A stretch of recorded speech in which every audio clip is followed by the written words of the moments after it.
તાજેતરમાં ચૂંટણી યોજાઈ તાલુકા જિલ્લાની, જે એમાં મારી દીકરી અમીલાબેન લાલજીભાઈ ઠાકોર 6 ધરાધરા સીટમાં કોંગ્રેસ પાર્ટીના મેન્ડેટ ઉપર ચૂંટણી લડેલા અને અમારી સમી સંજોગે હાર થયેલી. અમે હાર સ્વીકારું છું અને મારી દીકરીએ 10 તારીખે ફોર્મ ભરાયું.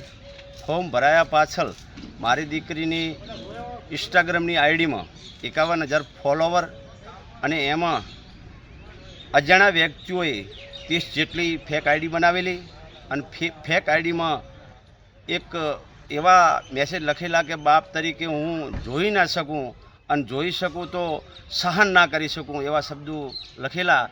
અને વાવ પોલીસ સ્ટેશનમાં આજે મારી દીકરી સંગાથે હું આવેલો અને મેં એક અરજી રૂપે ફરિયાદ આપેલી અને એમાં મને વાવ પોલીસ સ્ટેશન સાહેબ ઉપર પૂરેપૂરો ભરોસો છે કે મારી દીકરીને મને 100% ન્યાય અપાવશે એવો મને પૂરેપૂરો ભરોસો છે.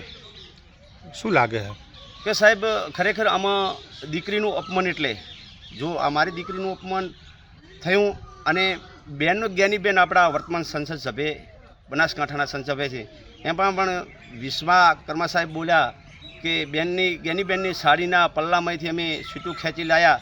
ખરેખર ઘોર અપમાન છે. એ બદલ મારી દીકરીનું પણ અપમાન છે. આ અમે ક્યારે સહન કરી શકશું નહીં.